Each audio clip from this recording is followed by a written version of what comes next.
अस्सलाम वालेकुम वालेकुम। आज एक नए व्लॉग के साथ हाजिर हूँ। आज का गेटअप आपने देख लिया होगा, शायद कुछ समझ गए हो, नहीं समझे तो चले बता दो।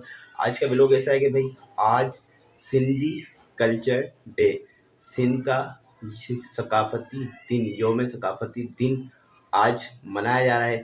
तो मैंने भी वो गेटअप जो है बना लिया है, सिंधी टोपी, सिंधी अजरक। ये सकाफती दिन है। तो और यहाँ से चलते हैं, आज का दिन किस तरह गुजरेगा, कहाँ गुजरेगा, आज के इस व्लॉग में आप देखिएगा। मैचिंग की चीज़ें तकरीबन सारी मैंने रेडी की हैं। ब्लैक सूट है, टोपी भी ब्लैक कलर की है, अजरक में ब्लैक शर्ट है, चप्पलें भी जो है वो ब्लैक कलर की है। मैचिंग पूरी की हुई है। तो चलते हैं, सिंधी कल्चर डे मनाते हैं। कराची के लोगों को भी आपको दिखाऊंगा कि यहाँ के लोग कल्चर डे किस तरह मनाते हैं। लेकिन मैंने कहाँ कहाँ आना है, आप ये व्लॉग में साथ रहेंगे, देखते रहेंगे कि मैं कहाँ जाऊँगा, क्या करूँगा, किस तरह सिंधी कल्चर डे मनाऊँगा। चलते हैं अपने ब्लॉग की जानिब। ये देखिए भाई, चले चप्पलें भी आपको दिखाता हूँ। ये चप्पलें भी जो है ब्लैक कलर की ली हुई हैं। चलते हैं, बाइक स्टार्ट करते हैं और अपने सफ़र की तरफ निकलते हैं। भाई जल्दी जल्दी नीचे उतरते हैं, जाते हैं बाइक को स्टार्ट करते हैं। स्टार्ट करते ही अपने सफ़र को शुरू करते हैं। जैसे ही मैंने सफ़र शुरू किया तो सफ़र शुरू करते ही बाहर रोड पर जैसे ही पहुंचा तो देखा लोगों का हजूम जो है रोड पर आना शुरू हो गया है। मैंने चेहरे पर लगा लिया था मास्क। मास्क लगाना इसलिए लाजमी था कि बाहर मट्टी बहुत उड़ रही थी और मुझे इससे है एलर्जी। कल्चर डे मनाने के लिए सबसे पहले मैं पहुंचा हूँ कब्रिस्तान। आप बोलेंगे यार कब्रिस्तान में कल्चर डे मनाने ये क्या तरीका है। अच्छा, कब्रिस्तान में आने की वजह ये थी कि वालदा मरहूमा की कब्र पर जो है हाज़िरी देनी थी और अपने मरहूमिन की कब्र पर जाया करें, उनके लिए कुछ ना कुछ ईसाल सवाब करते रहा करें। तो वालदा की कब्र पर आया हूँ, फ़ातिहा करूँगा इंशाल्लाह, उसके बाद दुआ मांगूँगा। वालदा की कब्र पर पहुँचते हैं, फ़ातिहा करते हैं और दुआ मांगते हैं। अऊज़ु बिल्लाहि मिनश शैतानिर रजीम, बिस्मिल्लाहिर रहमानिर रहीम। क़ुल हुवल्लाहु अहद, अल्लाहुस समद, लम यलिद वलम यूलद वलम यकुल लहू कुफुवन अहद, बिस्मिल्लाहिर रहमानिर रहीम। क़ुल हुवल्लाहु अहद, अल्लाहुस समद, लम यलिद वलम यूलद वलम यकुल लहू कुफुवन अहद। वालदा की कब्र पर दुआ वगैरह मांगकर आगे सफ़र शुरू कर दिया है। आपसे भी कहूँगा कि आप भी अपने मरहूमीन की कब्र पर ज़रूर आया करें, फ़ातिहा किया करें, दुआ किया करें, उनके लिए दुआए मग़फ़िरत किया करें, इसाले सवाब किया करें। क्योंकि मरने के बाद उसके काम जो आता है वो पीछे से जो लोग इसाले सवाब करते हैं वही आता है।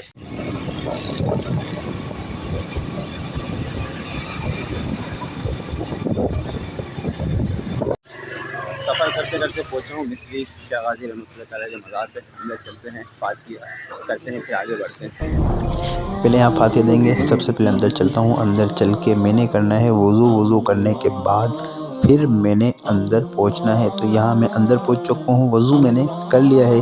अब मैं मज़ार शरीफ के अंदर जाता हूँ, यहाँ पर हाज़िरी देता हूँ। यहाँ पर हाज़िरी देने के बाद फिर मैंने यहाँ से अपने सफ़र को आगे शुरू करना है। आगे कहाँ जाना है तो आपने मेरे साथ रहना है।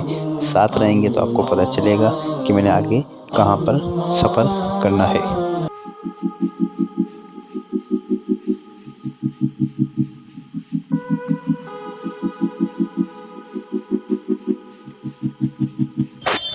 सफ़र करते हुए मैं कराची की एक और बेहतरीन शख्सियत, सिंध की बेहतरीन शख्सियत हज़रत अब्दुल्ला शाह गाज़ी रहमतुल्लाहि तआला अलैह के ये मज़ार मुबारक के साए में आ गया हूँ। अब यहाँ से अंदर चलते हैं मज़ार शरीफ पर, यहाँ भी हाज़िरी देते हैं। फिर यहाँ से आगे कहाँ सफ़र है वो भी आप देखते रहिएगा। जल्दी जल्दी अंदर चलते हैं, चेकिंग कराते हैं। चेकिंग की लाइन के करीब पहुंच के चेकिंग कराते हैं। चेकिंग करा के अंदर जाते हैं। अंदर जाते ही सबसे पहले जो काम करना ना वो ये करना है कि भाई अपनी चप्पलों को संभलवाना है। क्योंकि पहले 2 दिन पहले ही मेरी चप्पल जो है ना गायब हो गई है। तो सबसे पहले अंदर जाता हूँ, अंदर जाके चप्पल संभलवाता हूँ क्योंकि चप्पल अभी लिए नहीं और चप्पल यहाँ से गायब हो गई तो फिर मसला हो जाएगा। ये चप्पल वालों के पास पहुँचे, चप्पल रखवाई। चप्पल रखवाते ही मुझे 42 यानी कि 42 नंबर मिल गया है भाई चप्पल का। मज़ार शरीफ के अंदर आ गया हूँ, ऊपर चलते हैं। और मैं थोड़ा है कि जल्दी आया हूँ, फिर भी आवाम का बड़ा रश है। लेट आता तो और ज़्यादा रश होता। पिछले वाले मज़ार पे इतना रश नहीं था, लेकिन यहाँ रश है क्योंकि छुट्टी का दिन है, इसलिए रश भी ज़्यादा है। तो अंदर चलते हैं, ऊपर जाते हैं, ऊपर जाके हाज़िरी दे के फिर अगली तरफ बढ़ते हैं। ऐसा है कि मैंने आपको पहले बताया था मैंने आज का जो सिंधी कल्चर डे है वो किस तरीके से मनाना है। तो मनाने के लिए मैं पहुंचा हूँ अब्दुल्ला शाह गाज़ी रहमतुल्लाह तआला के मज़ार पे। इससे पहले जो मैंने हाज़िरी थी सैयदना मिस्री शाह गाज़ी रहमतुल्लाह तआला के मज़ार पे, इसके बाद जो हाज़िरी है वो भी आपको बता दूंगा। लेकिन बात ये है कि इन मज़ारात पर आने की क्या ज़रूरत थी। इन पर आने की ज़रूरत ये थी कि भाई सिंध जो है ना, सिंध को बाबुल इस्लाम का लक़ब मिला है, मतलब इस्लाम का दरवाज़ा।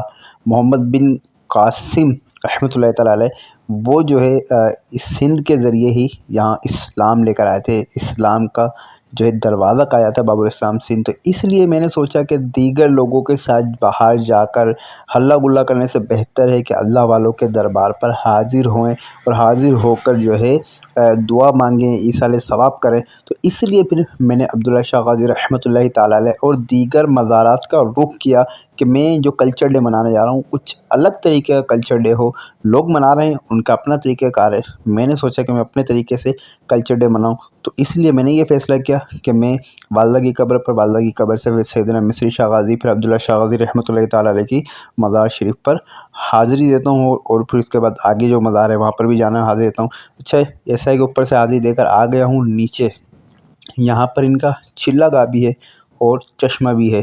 तो अंदर चलते हैं, अंदर चल के आपको दिखाते हैं कि हज़रत सैयदना अब्दुल्ला शाह गाज़ी रहमतुल्लाहि ताला अलैह उनका एक चिल्ला गाह है जहाँ पर बैठकर वो इबादत और रियाज़त क्या करते थे। ये उनकी चिल्ला गाह है, यानी कि बैठने की जगह है, इसको चिल्ला गाह बोलते हैं। तो यहाँ पर अल्लाह ताला की इबादत भी क्या करते थे, रियाज़त भी क्या करते थे। तो इस इबादत और रियाज़त से ही इन्हें आज ये मकाम और मर्तबा हासिल हुआ। अच्छा इसी तरफ जो है पानी का चश्मा भी है, ये भी अल्लाह वालों की एक करामत है कि उनके मज़ार शरीफ से पानी का एक चश्मा भी यहाँ से बह रहा है जो कि सामने नज़र आ रहा है। तो कई लोग आते हैं यहाँ पर मन्नत वगैरह मांगते हैं, तो ये धागे भी लगे हुए हैं, हर किसी का अपना सिलसिला होता है। लेकिन खैर ये है कि जिन्होंने बांधे, क्यों बांधे, किस लिए बांधे, कौन सी मन्नत के लिए, मुझे इससे खैर लेना देना नहीं है। खैर ये उनका नीचे जो है चश्मा गाह है, यहाँ पर नीचे चश्मा है। तो अब यहाँ से बस फ्री होते हैं, फ्री होते ही आगे सफ़र करते हैं। अल्हम्दुलिल्लाह अब्दुल्ला शाह गाज़ी रहमतुल्लाह तआला के मज़ार मुबारक पर हाज़िरी देकर अभी आगे सफ़र शुरू किया है, यहाँ से निकलने लगा हूँ और आगे एक मज़ार शरीफ पर हाज़िरी देके फिर नानी के पास जाना है, नानी की अयादत करनी है, नानी की तबीयत सही नहीं है। तो फिर उस मज़ार से होकर कौन से मज़ार पे आना है ये आपको भी दिखाता हूँ, फिर वहाँ से आगे सफ़र करेंगे। सैयदना अब्दुल्ला शाह गाज़ी रहमतुल्लाहि तआला अलैह के मज़ार मुबारक पर हाज़िर हूँ। ये मज़ार शरीफ है और अंदर चलते हैं, अंदर जाकर ये मज़ार शरीफ का गेट है, लेकिन ये वाला गेट बंद है। दूसरे गेट से जाना है मज़ार शरीफ के पास। दो बड़े मीनार भी बने हुए हैं और रात को अगर यहाँ पर आएँ तो रात में बड़ी इसकी लाइटिंग बड़ी बेहतरीन इसको सजाया हुआ है और बिलखुसूस रबीउल अव्वल पे बड़ा बेहतरीन सजाया होता है। अब यहाँ से मैं अंदर इन होता हूँ, यहाँ भी मैंने चप्पलें उतार दी है। चप्पल उतार के फिर मज़ार शरीफ के अंदर जाते हैं और ज़ोहर का भी टाइम तकरीबन यहाँ पर हो चुका है। ज़ोहर की नमाज़ भी यहीं पर ही अदा कर लेते हैं। यहाँ पर अदा करने के बाद फिर आगे सफ़र शुरू करेंगे। यहाँ बैठते हैं मज़ार पे, थोड़ी देर फ़ातिहा करते हैं। फ़ातिहा करने के बाद फिर यहाँ पर दुआ करते हैं। मैंने आते ही मालूम किया कि ज़ोहर की जमाअत यहाँ पर हो चुकी थी। अब ये कि अपनी नमाज़ पढ़नी है तो फिर नमाज़ ये कि अपनी पढ़ लेंगे। नमाज़ पढ़ने के बाद फिर आगे शुरू करेंगे। ये मस्जिद में पहुँचा, मस्जिद में पहुँचते ही मैंने नमाज़ शुरू करी। नमाज़ जैसे ही पढ़ कर हटा तो मेरे साथ जो है किसी ने लाकर टॉफ़ियाँ रख दी थी। ये देखें काफ़ी सारी टॉफ़ियाँ कोई रख के यहाँ से चला गया। तभी ये नमाज़ पढ़ के मेरी नज़र जैसे ही दीवार पर पड़ी तो यहाँ पर ग़िलाफ़े काबा भी लगा हुआ था। सफ़र करते करते नानी के घर आके अंदर चलते हैं, देखते हैं। क्या हो भाई सुफियान भाई, वहाँ से होकर नानी के घर से खाना खा के बड़े मामू के घर पर आया हूँ। ये राफिल भाई हमारे, सुफियान भाई, अली भाई, नहीं अली नहीं, राहिल भाई, अली नहीं है, राहिल है ना भाई, नाम नहीं भूल जाऊँगा। राफिल सुफियान क्या काट रहा भाई मेरे लिए, माल्टा क्या बोलते हैं, कीनू माल्टा। नानी से मुलाकात की, नानी के घर पे खाना खाया। खाने के बाद दूसरे मामू के घर गया। जैसे ही वहाँ से फ्री होकर रोड पर हब रिवर रोड पर जैसे ही चढ़ा तो क्या देखता हूँ कि भाई यहाँ पर भी रैली की सूरत में लोग जो है सिंधी कल्चर डे मना रहे थे। ये सारे लोग जो है ना अभी जा रहे हैं प्रेस क्लब कराची की तरफ। तो मैंने भी वहीं से गुजरना था, तो मैंने कहा चलें इनके साथ ही चलता हूँ, इन वीडियो भी बनाता हूँ, आपको दिखाता भी हूँ। तो इन्हीं के बीच में मैं शामिल हो गया। लेकिन ये है कि इन्होंने प्रेस क्लब तक जाना है तो मैंने आगे घर की तरफ निकलना है, क्योंकि इन लोगों के बीच में बाइक चलाना है बहुत मुश्किल, क्योंकि एक्सीडेंट का भी ख़तरा है। और मैं अभी ही ये एक रैली के अंदर एक्सीडेंट देख चुका हूँ कि बाइकें आपस में टकरा के गिर चुकी है। मैंने इनके साथ शामिल हो तो गया हूँ, लेकिन बहुत ही जल्द मैं इनको क्रॉस करने वाला हूँ। इनको क्रॉस करके मैं पहुँचा सीधा प्रेस क्लब के करीब। यहाँ की आवाम देखी, आवाम को देखने के बाद मैं शाहरा फैसल पे जैसे ही चढ़ने लगा तो यहाँ भी आवाम का जमे काफ़ी था। सोचा इन लोगों को भी कैप्चर कर लेता हूँ।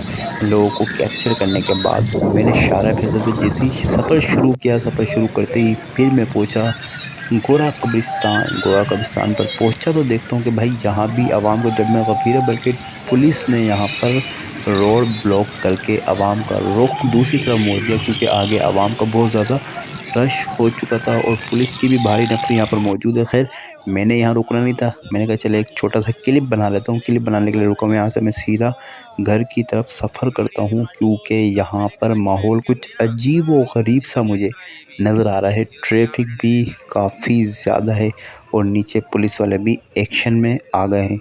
इसलिए मैं ऊपर से ही खड़ा हुआ ये सारा मंज़र देख रहा था, वहाँ से घर निकल लूँ।